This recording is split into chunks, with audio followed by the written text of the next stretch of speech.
What's up, guys? Welcome back to the channel. I'm Billy Collins. MATJ. And this is Magician. And the Jock.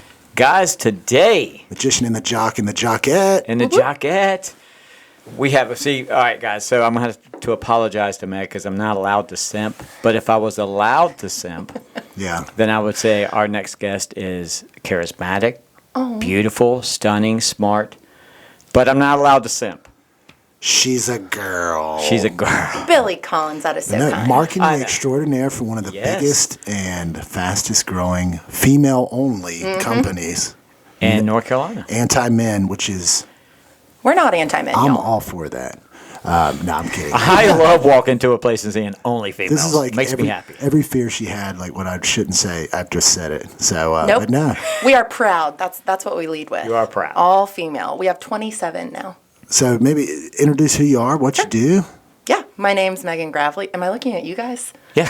Okay, just making sure. I think so. My name's Megan Gravley, and it's Gravley. Gravely. Not Gravely, but I'll take Not whichever. gravely. Yeah, like gravel. Gravelly. Exactly.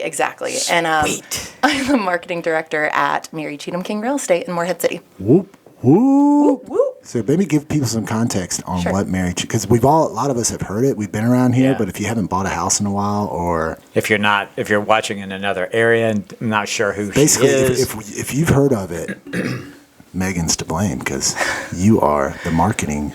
Well, that's kind, but my boss, Mary Cheatham, is a role model of mine, and she's built this. She started it in 2015, rolling into 2016, and That's it? Yeah. She's been an agent here for a while, but she kind of laid the groundwork, and we're just kind of our job in the marketing department is to take her ideas out of air and put it down on paper, and it ensures that everything's nothing's boring. It's kind of what happens here. Like, Matt was like, I want this, this, and this, and it just appears. Yeah. Wow, Billy. I'm still waiting for it to appear. Marketing director, magician in the job. But I have such bad ADHD. If he just forgets about it for 10 minutes, I'm like, hey, let's do something different. Oh, my word. So what kind of stuff does she throw at you? What, like her vision? Yeah, so she is so good at casting a clear vision, which makes my job easier.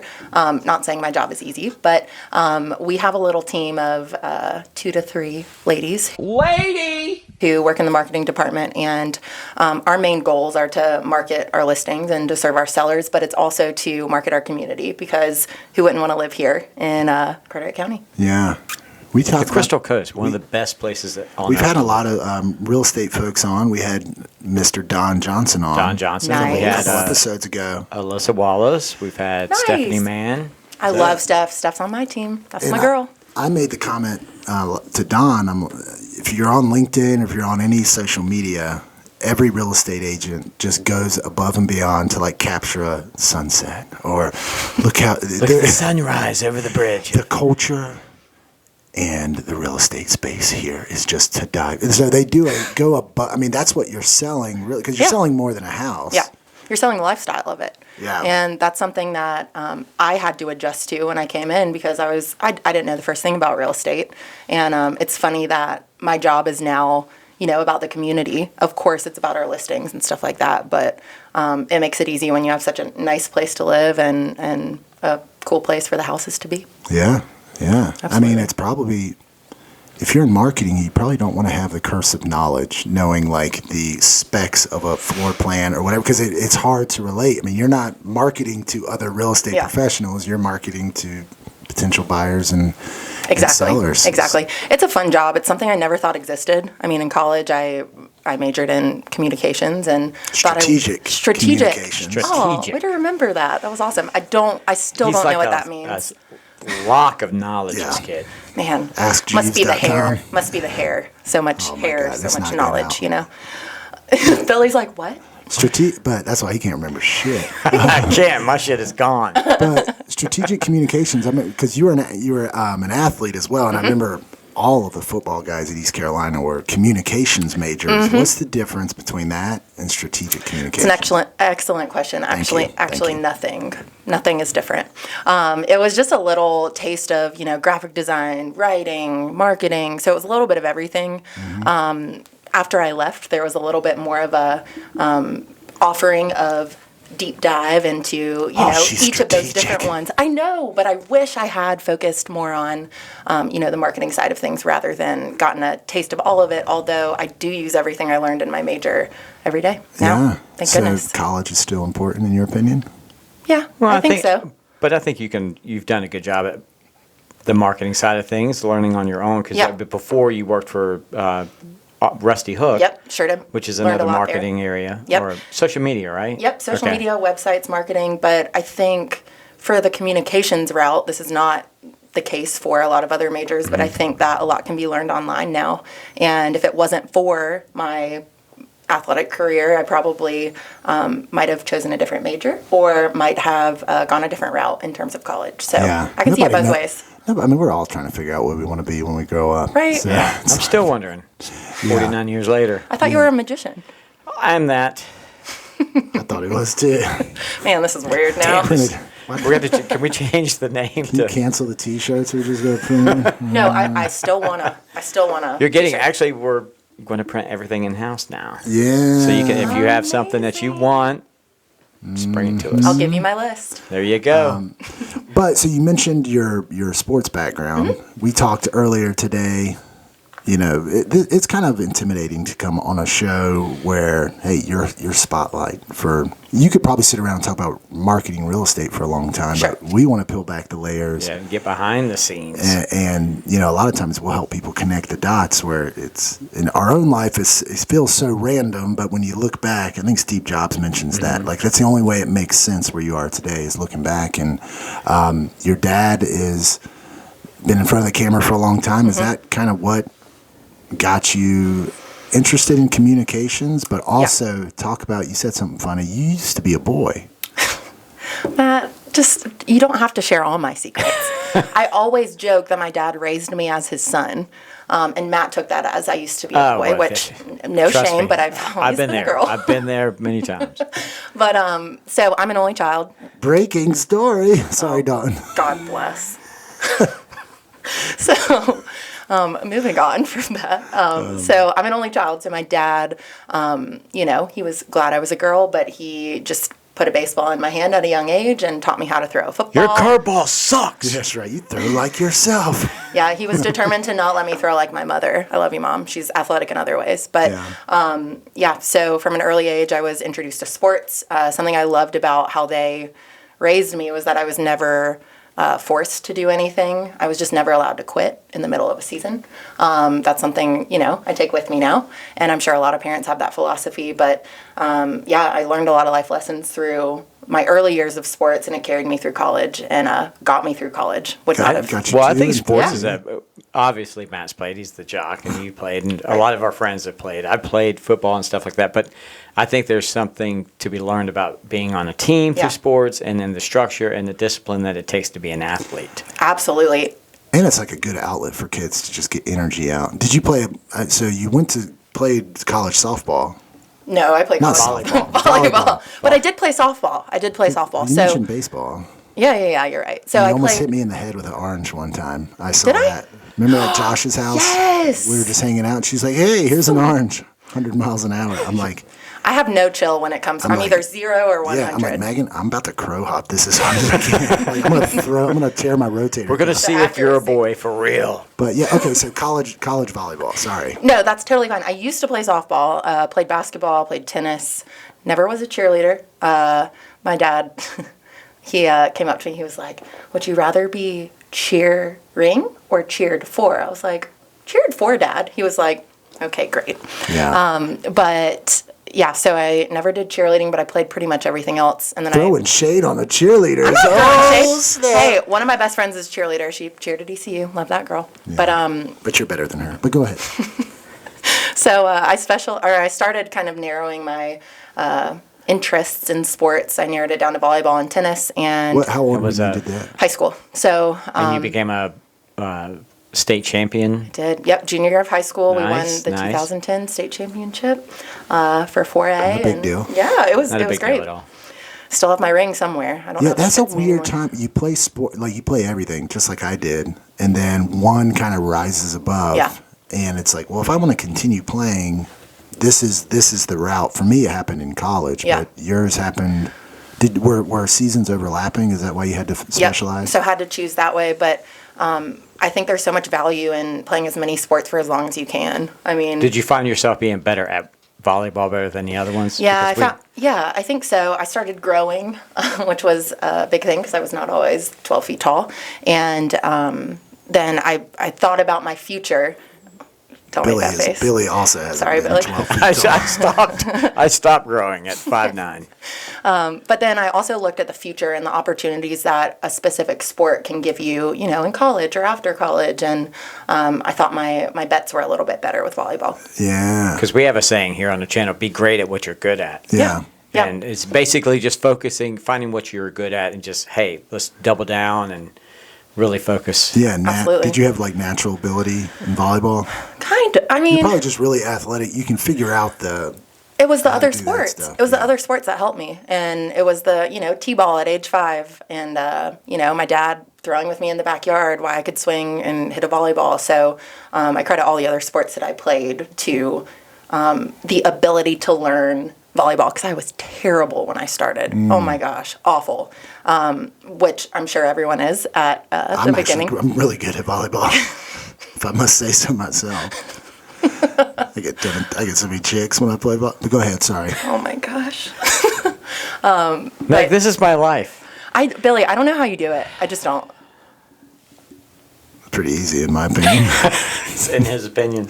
Was that like, so football for me, it was like my least favorite sport. It just happened to be the one that it wasn't even a sport That you were naturally gifted at. It wasn't even a sport that I felt I was that good at. But at that position, I was better than everyone else. You know what I mean? You can be a great basketball player in high school, but there's a lot of those around. There's not a lot of girls walking around at 6'4" like you are. How tall are you, by the way? I'm 6 feet flat. 6'5". 5? Flat. So 6 foot, which is It's tall. basketball and volleyball. I'm sure they were just salivating to get you on there. Absolutely. But actually, speaking of height, I recently heard a comeback because I get it a lot. Like, how tall are you? Wow, you're really tall. Can you dunk? Exactly. Can you reach this for me? But I heard a great not comeback, but response. Because I never know what to say. Like, what do you say when someone says, wow, you're tall? You're like, thanks. I would say, how's the weather down there? Wait. Okay. Dad joke. Say, wow, you're tall. Wow, you're tall. Yeah, it's really getting out of hand. That's my response. Wow. It's really getting out of hand. She is a dude. That's a dad that joke. is a dad joke right there. That's pretty. Thank you. Does that very get much. annoying? No. Yeah. I mean, it's my only character trait, so no, I'm just kidding. Yeah. And she also has huge hands. So. Yeah, you're right. A lot of old ladies will ask me how tall I am, and a lot of old men will just comment, "Wow, you're tall." Yeah. Yeah, it's fun life. I'm not old yet. I haven't asked that. I haven't said, "Wow, you're old." No old ladies have asked Billy, "Why are you so tall?" Nah. But that was so you specialized in volleyball. Yes. Started getting interest early on in high school. Yeah, so in volleyball, the process starts super early. So freshman year of high school, you start getting letters, you start going to camps and Because stuff like girls that. mature a lot faster. I mean, the freshman, sophomore year, they've kind of probably when you got a lot of your height. Yeah, you're right. So I grew. Yeah, well, I grew in between sophomore and junior year. Yeah. But I, for some reason, could jump really well. So that attracted some attention. But I also played club volleyball, similar to what AAU or anything like that with other sports. And college coaches recruit from club, so they don't typically recruit from high school. Is that how football is? Do they recruit through high school? Baseball. I think Baseball goes through travel. Yeah. There's travel ball. And there's travel basketball. basketball, but football is usually through your school. Through school, Yeah. So we went through the process early, made a lot of visits into freshman into sophomore year, and I was committed. I went to Elon University, committed there the January of my junior year of high school.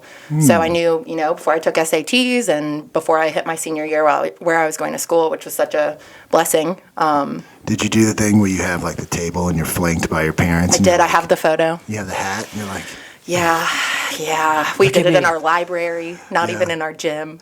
Man, you're like, why? I thought more people would be showing up for this. Like, my they show principal's all here. a lot of people on TV. Where's my people? Man, but Elon, so was that Division I AA, Yep. or do they have? I know I went to App State for a year, so there's Right. some. It's same. Some sports We were in the where same D1 conference as App State, so we Yeah. played app and volleyball. Would go there and just our lungs would suffocate. Yeah, for the sure. altitude. Yeah. God bless. I was very close to going to app actually. Yeah. I was between app and Elon, but I decided Elon for location. I was about an hour from my parents' house, and then the opportunities that they had a great major that I wanted to major in, and Yeah, it's not a cheap school. it's not. Thank goodness I Yeah, I was gonna say like. had assistance with that. Yeah. Yeah. So, what's the next step so with football, you had the NFL, like basketball, there's the NBA. Is there a play in the Brazilian volleybal team in the Olympics? The U.S. League. Or, Have you seen the Brazilians play the beach No, it's volleyball? wild. Good God. It is wild. I had to So- clear my internet history after watching that. Oh my God. It is like, what That's a is good idea. this? That's a good idea. But you can go on and play beach. You can also you can go overseas and play indoor. And then the U.S. just kind of last year I think started a new league where you can come to the U.S. and play. A lot of the main goal is to go play for the Olympics. So you'll go play overseas for, in Italy, Switzerland. I have some friends doing that now still. And they're Still chasing the dream. getting recruited in a different way now. Wow. So their hopes are to get recruited by Team USA. You ever It's seen really that- neat. You ever seen that movie Taken? but yeah, That's they're like 7 feet tall, so they're probably not getting taken. But some of those, I've watched like people that go overseas playing basketball, and I mean, they'll play in some sketchy places, keeping that hope alive. a dream. But anyways, yeah, you didn't get taken. Oh, Did you have absolutely. aspirations of doing that? Yeah, so So I... maybe walk people through that, because you got a pretty neat story. Yeah, there. sure. So played freshman, through senior year, and had hopes to maybe go overseas for a year, play a little bit. Were people telling you like, hey, you've got... Yeah. So it was more, seeing what my options were, and I didn't necessarily have anything set in stone after college in terms of a job. I wanted to keep You're only playing. young once, so if we're going to Right? try, let's try. Yeah. I wanted to keep playing. I didn't want to, hang up the shoes yet. But about halfway through my senior year, it was October 17th, 2015. I only remember this because it was the day before my mom's birthday, bless her heart. But I went up to hit a ball, came down, I ruptured my ACL, my MCL, and both menisci. So When you landed. when I landed, I have it on video. It was, yeah. But that was halfway through my senior year, so it was too late to redshirt. I was done. So That is not a short recovery, too. Whew. Like, you'd almost rather break a bone than tear Yeah. an ACL. I mean, that's That's yeah. 6 months months, at a yeah. very minimum. Yep. And that was really tough. I'd never been injured before. I had like a stress fracture for like a couple weeks at one point my freshman year. But the ACL, it was painful. But there were 4 things I had to do when I tore my ACL. It was A, cope with the pain, the physical pain, because that sucked. B, it was to mourn the loss of my athletic career being over before I was ready for it to be over. 3, I was the team captain that year, and I had to find a way to genuinely and authentically lead my teammates from the bench, because I was used to, leading by example. That was the easiest way to do it for me. And now I had to pivot my leadership style and then Take on the coaching role, Exactly. or the motivation role. Exactly. And the 4th thing was I had to learn to separate my anger and my frustration and my sadness with like this loss that I had with my real life. So I was at a really low point in my life, just dealing with some personal things. Hell yeah. Right and before you're that. having to, like, rehab every day, Yeah. knowing, what am I rehabbing? I'm rehabbing for life. For what? It's Yeah. not like I'm coming back next season. Yeah. And I was already in just kind of a rough mental place just before that happened. And then in that moment, I was like, can it get worse? And just the recovery and everything, I just really had to learn how to find my worth in something other than a sport and recover for something other than to get back to See, the game. I don't know if I could picture a depressed or Meg, because you're always Well, I so see upbeat. through the facade. I would say number 5 is finding crutches that fit you, because you're not I had those beat cool, up. ones. Oh, really? They were neat, yeah. Did you get to go on the scooter with your... No, what, with the leg You know bent? that? Yeah. No, but I got to Yeah. go on the electric things in the grocery store. Man. It was so great. I would think it'd be kind of hard to go on a scooter because you have to put your knee down. You have to bend your knee. Okay, I didn't think about it. All right. Come on, Matt. I see them all the time. I bet this. So talk about that. That's like retiring. It's like, it's so sudden. You know when someone dies, but they've been sick for a while, you've kind of readied yourself for it. But then you hear someone who dies tragically in like a car accident. You're like, what the? Like, no, that's not, I didn't, like. I wasn't ready. Like no one. Did you have that kind of like? I remember I pulled my hamstring. I thought it was a lot worse than what it was, and I'm sitting here like, dude, it happens in an instant, and it's doing something you've done 5 million times. Oh yeah, it is. The coping process is. And everybody's like treating you like you just got a diagnosis, and they're like you're dying, and they're like, oh, God bless, like. Oh, absolutely. It's a tricky process to go through, and I think the hardest part is pivoting, the mental side of you base your worth in your performance for so long. I mean, even since like middle school, like if you had a good game, a bad game, I mean, a good practice, if you got MVP or, I don't think non-athletes understand that, but it is like. Sure. But I feel like it can still like, what else do you think people put their worth in? Like their job, like say you lose your job unexpectedly. I feel like this can happen too. Or, I mean, losing somebody, like you said, very suddenly. I feel like there's a similar coping process. Exactly. I mean, COVID hit out of nowhere and just kind of shut everyone down. Exactly. So it's like, how do you cope with something like that? Yeah, it's a multi-step process for sure. And I just I should have said this at the beginning, but nothing, like, this happens to people every day. Like a career-ending injury, ACL tears are probably happening, like, right now in our own town. And I just don't want, like, this isn't. I tore one this morning in Grant's class. Isn't that a symptom? I went last night. Isn't that a symptom of COVID? Is an ACL tear? I think I read about that. Don't tell me that. I think you're right. Don't tell me that. Yeah, I get what you're saying. Like, hey, look, it's not. There's people starving in Africa. Happens all the time. Yes. But for you, sure. In the scheme of in the grand, you're not thinking about that. You're like, what the hell am I supposed to do now? Yeah, in the grand scheme of my life, it was pretty traumatic based on what I had dealt with before. So I'm very thankful for that. But it was a lot to cope with. So what was that moment when you woke up and you're like, okay, I'm done with being depressed. I'm done with being. Like, I'm not an athlete anymore. Yeah, I'm not an athlete. Okay. What's the next? I'm not an athlete. What the hell? I'm not an athlete. Did you have that aha moment? Yeah. So I was a NARP now, a non-athletic regular person, and I wake up in my bed. I'm just like, okay. We call them magicians. I was a punter, by the way, guys. Nice. Oh, that's good. That's really good. So I was a NARP, and I woke up and I had this overwhelming feeling of wanting to go somewhere where I wasn't anyone's something. So I wasn't someone's daughter or someone's girlfriend or someone's best friend. I wanted to go somewhere where I didn't know anyone. So I was talking to my parents, and they have a place down here and in the Crystal Coast. And they had a mutual friend. I had a job lined up after college, and just moved here without knowing anyone. You're saying after you graduated. I thought you meant like the day after you tore your ACL. No. It took me a long time to be okay with it. Did you like not talk to anyone and just like after a while you stop responding to texts, you're like, thank you for your I think I had this facade of being okay because I think that's something that was always instilled in me as, an only child. Just I didn't really have anyone other than my parents to lean on, which they're fantastic, and it's different than having a brother or sister next to you.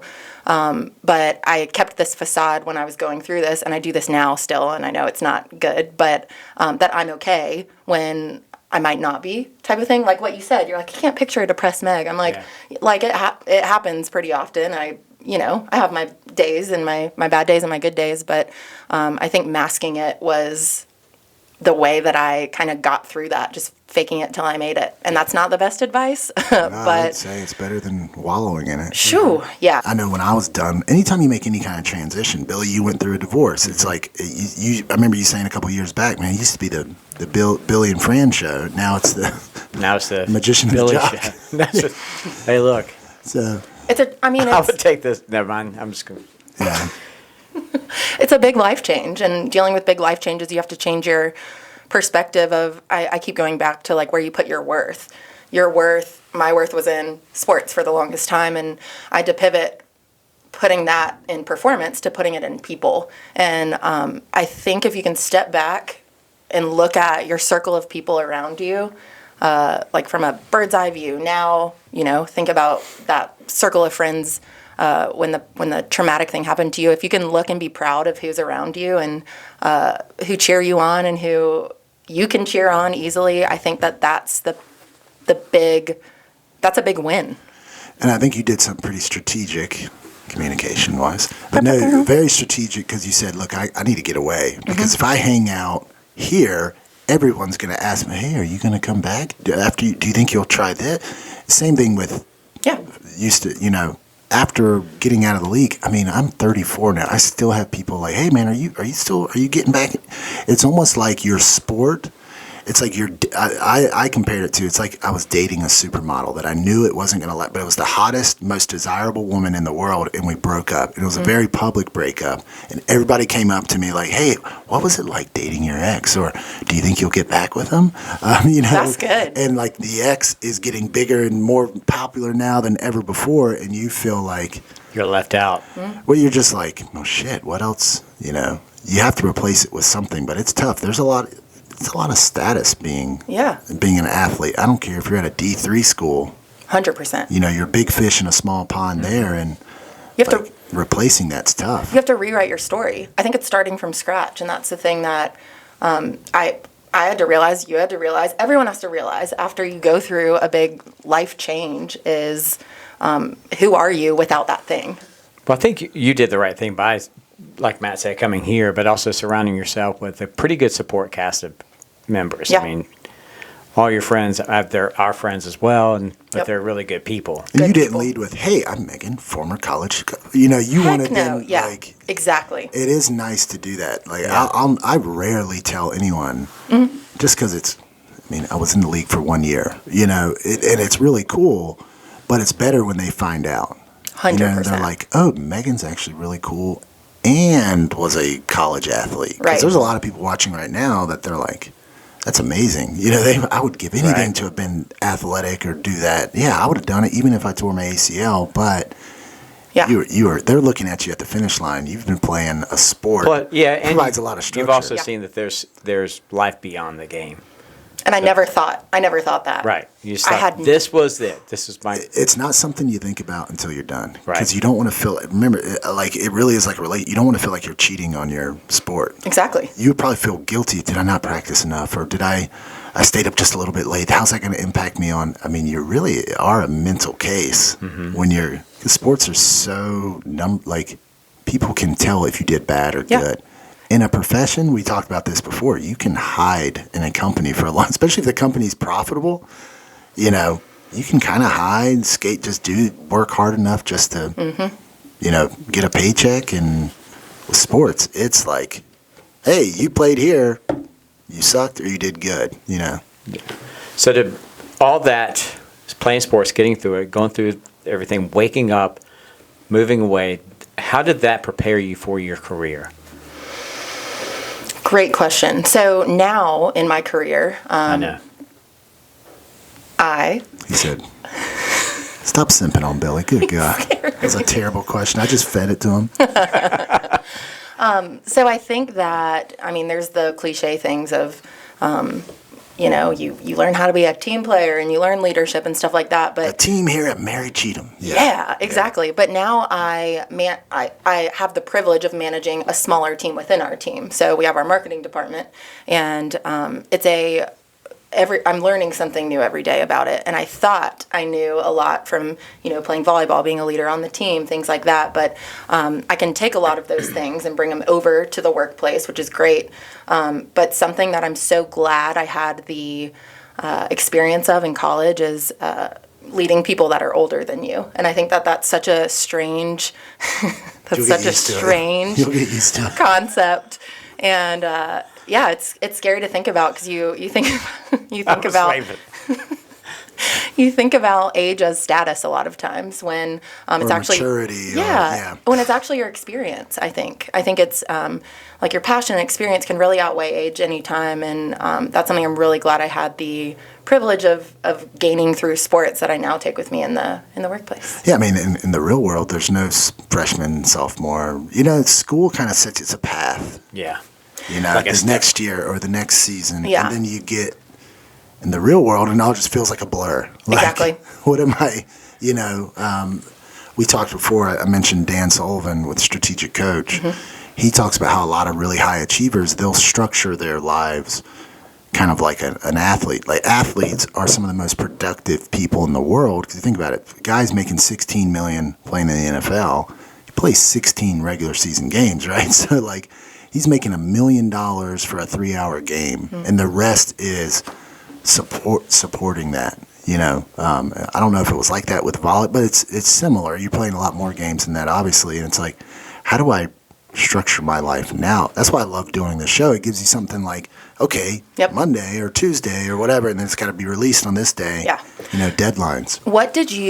So I was just talking about this. We have a business coach. He's awesome. And I was just talking to him about feeling like I'm on this roller coaster of productivity and success and stuff like that. Like, how do you make it consistent? And he was like, tell me about what you did before a volleyball game in college. So I went through my routine. Like, I would listen to this song, I would eat this food, stuff like that.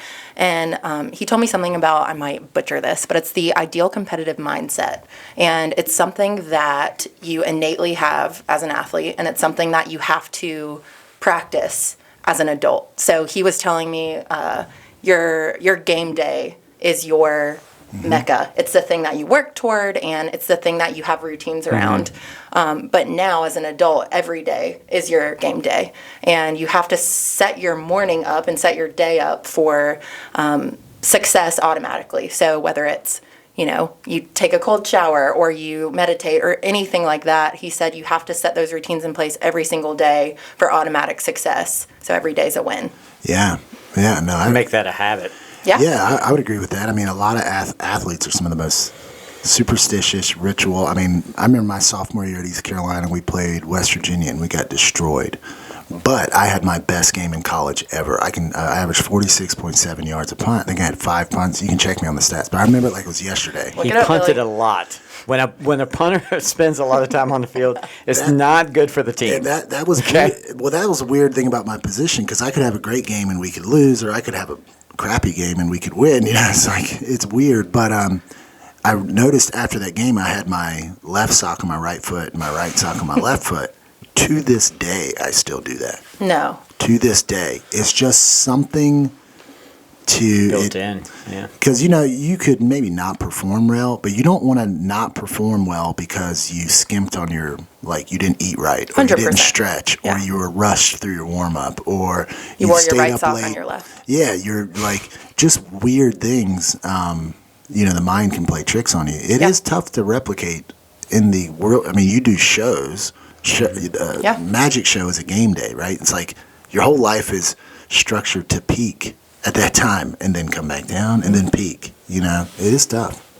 You just have to, on the valleys, you have to learn that's your growth to get to that peak. Yeah, so, and rest is just as important as, the hustle.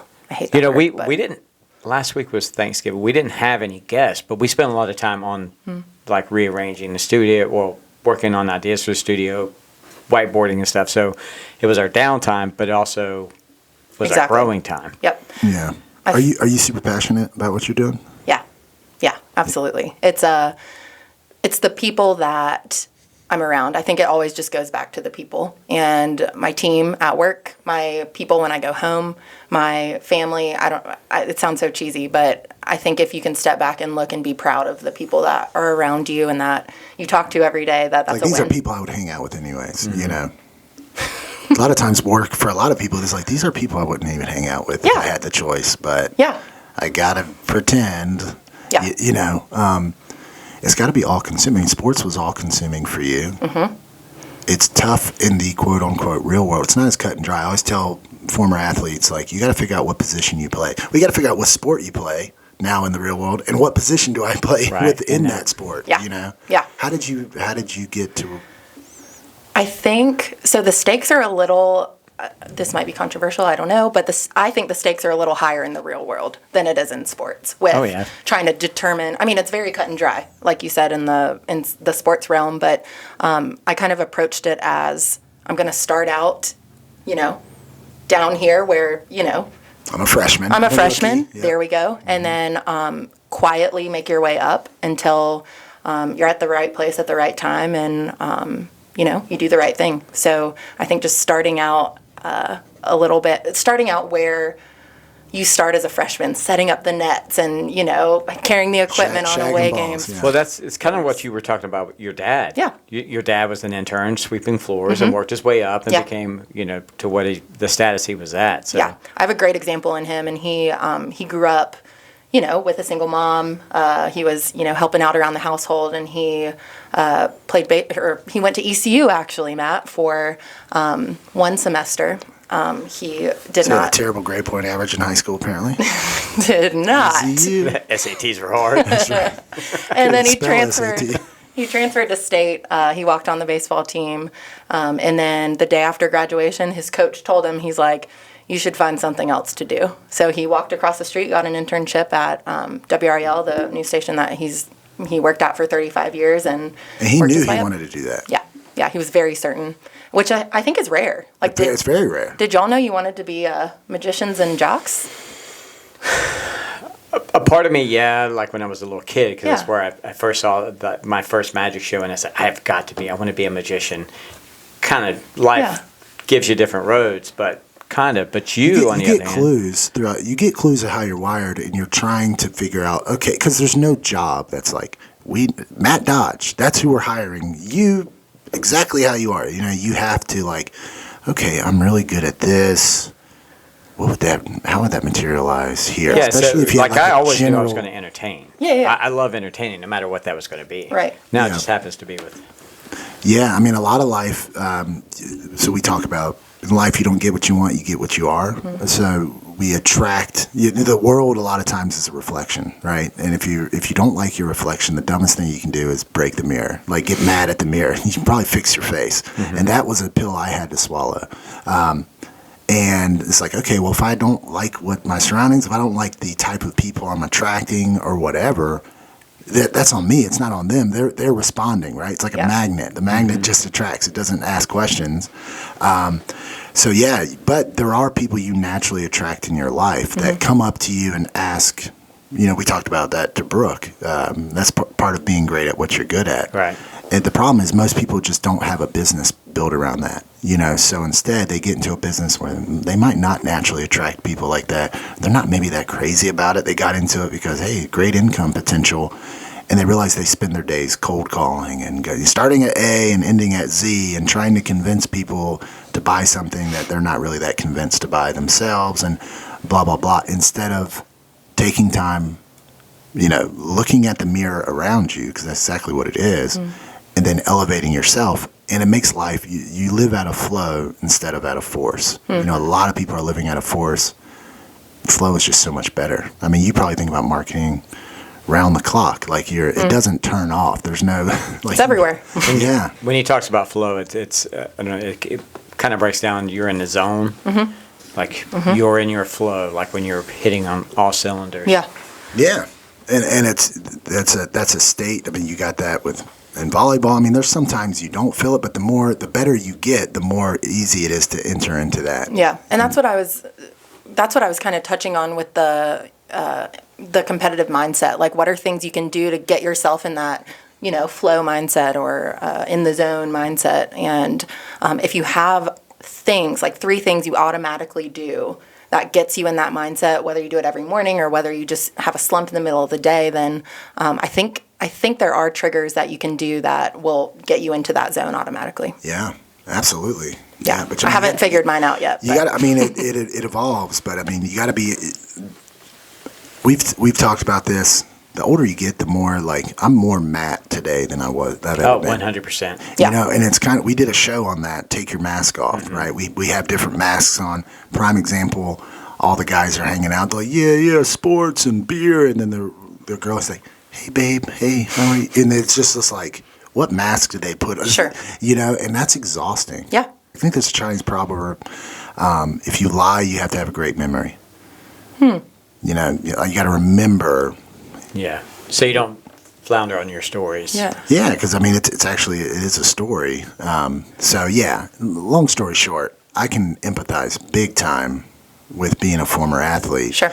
We see all the motivational posters like teamwork and strive to be the best, and it's like, how the hell does this apply in the real world? Yep. Like, I'm still competitive. I just haven't found out anything that I give a shit about to be competitive with. Yeah. Athletes aren't competitive with everything. Those guys are just Sure. miserable to be around. But I think it's now you're more competitive with yourself. Like, I'm not competitive with other people how I was, competitive against another team, but now I compare myself to myself day over day, and I get even madder at myself than I would against someone else, and I get even more excited because you're comparing yourself to yourself now that you don't really have that competitive side of it. Well, it's almost like your biggest competition is yourself, just like your worst judge or your worst critic is always going to be yourself. Yeah. Yeah. No matter what. Big Unless time. you're Matt Dodge. yeah. Sure, that's something I'm figuring out little by little now within the past couple years. Just over About me or about yourself? about me, not you, Matt Dodge. Damn, she's really thought about this. Am I a jerk or what? No, just like just dealing with overthinking things and dealing with the anxiety of being, an identity crisis almost. It's interesting. So it comes in waves, and it's like you said, the mask. Like, who are you? And I think each year a little bit more sheds off. Yeah. No, So- that's a great analogy. Yes. So if you're really young. So, Thank you. but if you could write a letter to yourself, say 10 years ago, we'll go 5. What would if you could write a letter to yourself the 5 seconds or the day after tearing your ACL? What would it say? Oh, man. That's a good question. I think that Thank you. That's a great question. I would say that I am. Honestly, I look back and I know that happened for a reason. I wasn't meant to finish out my college career how I planned it. And I think that was a wake-up call for me because my whole life had been planned and everything was perfect, quote unquote. And the perfectionist in me that I had been since I was little, it really got challenged. What are you perfect at? Nothing.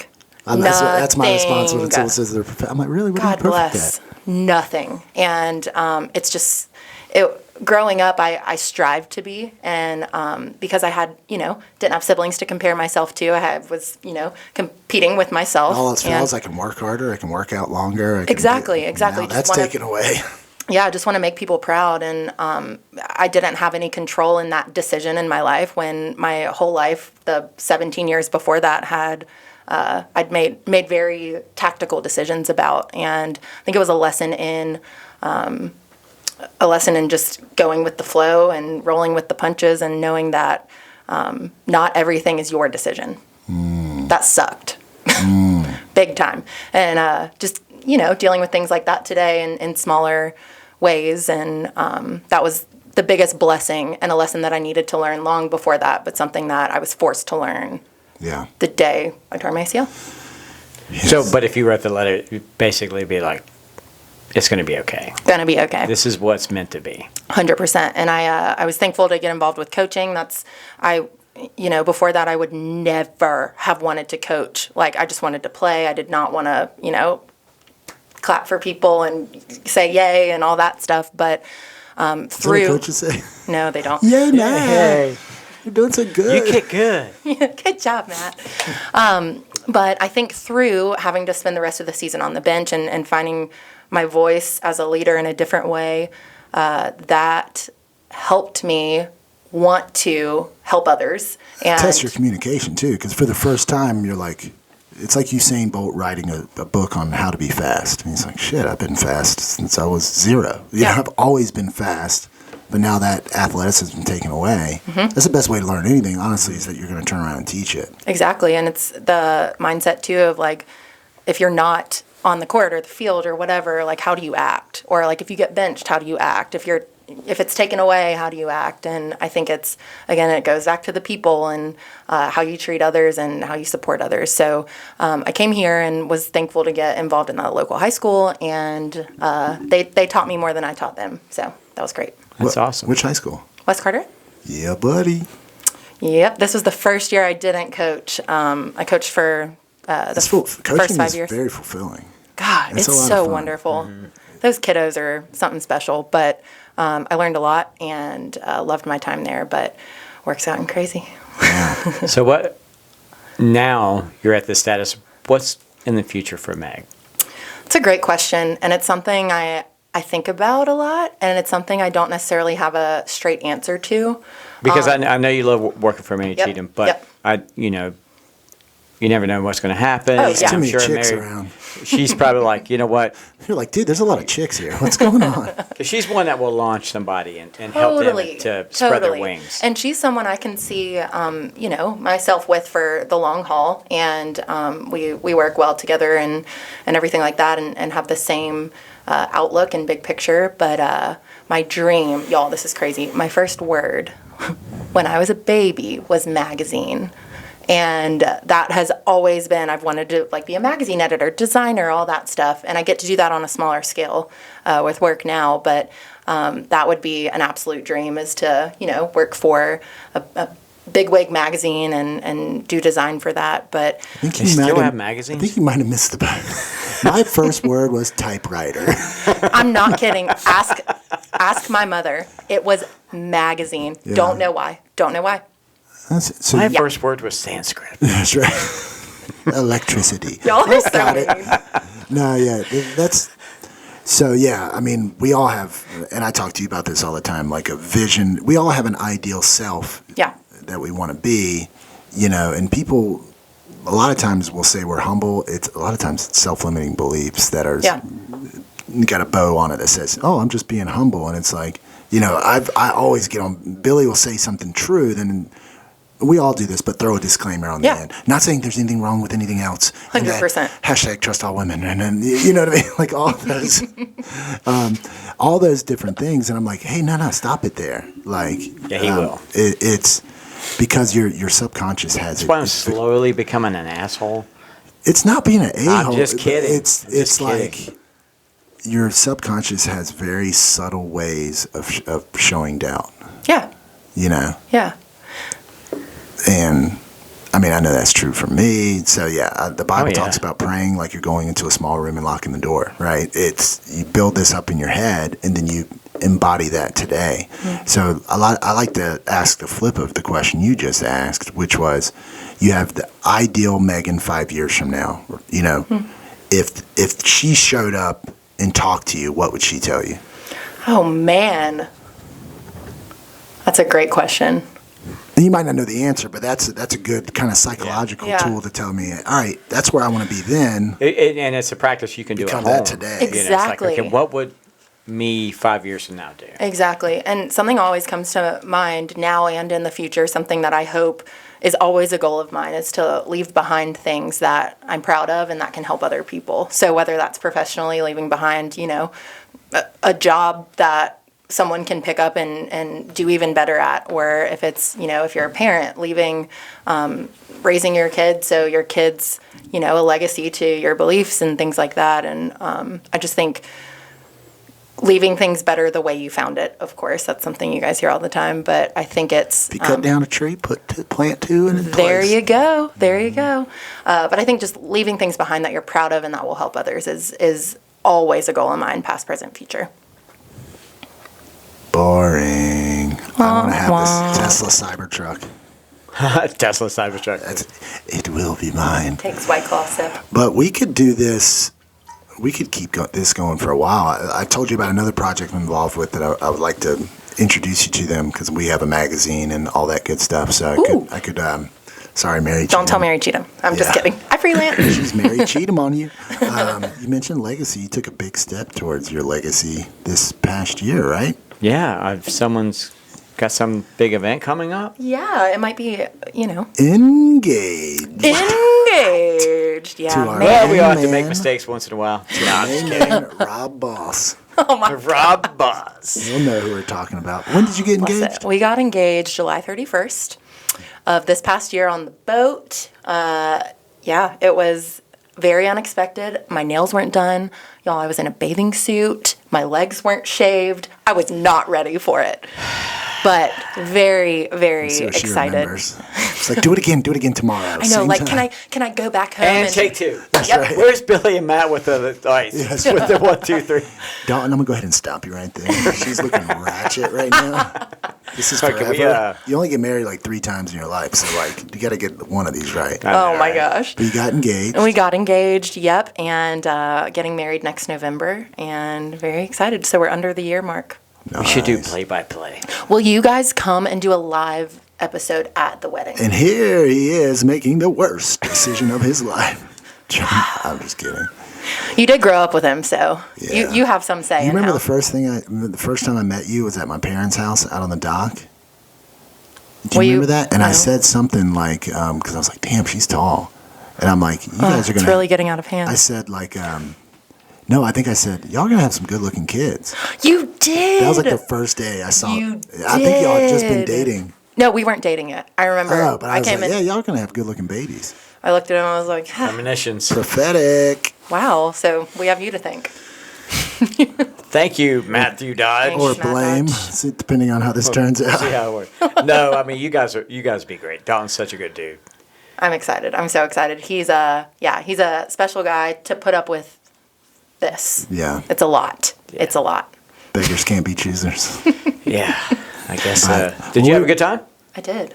Y'all, this was awesome. Yeah. And I feel like I blinked and It's okay. went by in 2 seconds. It's all right. Yeah, I know. It goes by fast when you get on here and people think, I don't know what I'm going to talk about. And It does. hour later, boom. Boom. Well, y'all are true professionals. Thank you. You're welcome. Thank you. Stop that. You're just saying that because it's true. Yeah. That's what I'm talking about. You're saying that because it's true. Yeah. Damn it. Damn it. Missed my cue. It's really getting out of hand. Guys, do us a big favor. Go ahead and hit that subscribe button. Smash the table and the like button. Meg, thank you so much for coming in. We really appreciate this. Absolutely. Thank y'all. Guys, we'll see you on the next video. Peace. Oh my God.